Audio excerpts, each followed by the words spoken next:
Hi friend, আমি টুম্পা চলে আসলাম নতুন একটা ভিডিও নিয়ে। তা রান্নাটা কমপ্লিট করে তোমাদের সাথে আর দেখানো হয়নি। তা দেখো এখানে কটা আলুর ডালা রয়েছে, 1 গামলি আলু সেদ্ধ করেছিলাম, পেঁয়াজ কাঁচা লঙ্কা সরষের তেল দিয়ে মেখেছিলাম। এই আলুটা মাখাটা আমার হোটেলে খুব ফেভারিট।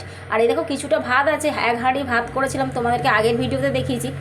আর সব কাস্টমাররা এত হুড়মুড় করে এসে গেছে, তাই ভিডিওটা আমার করা হয়নি। দেখো 1 গামলি সবজি করেছিলাম আর অল্প কিছুটা আছে। আর এখানে মাছ করেছিলাম, রুই মাছ করেছিলাম আর বাটা মাছ করেছিলাম। আজকে আর তেলাপিয়া করিনি, আজকে 2 রকমের মাছ করে। আর একটুখানি আছে মাছের ঝোল, এই 3-4 পিস মাছ আছে, 1 গামলি মাছের ঝোল করেছিলাম। আবার মাছ ভাজতে হবে, মাছগুলো আবার বার করে নেবো।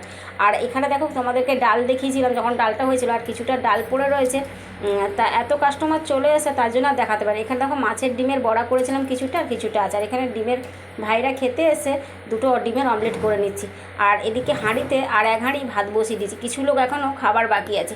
এখন পুরো 1টা বাজে, তা খাবার দাবার পুরো শেষ হয়ে গেছে। 12টা 12:30টার মধ্যে সব লোকজন চলে এসে সব খাবার দাবার শেষ হয়ে গেছে, তাই জন্য আবার 1 হাঁড়িতে ভাত বসিয়ে দিলাম।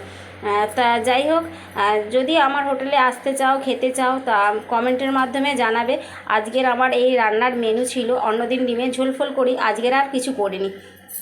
তা গরমের সময় লোক ডিম টিম খেতে চাইছে না বলে অমলেট করলে খুব ভালো খায়, ডাল সবজি ভাত আলু ভাতে দিয়ে খেয়ে নেয়।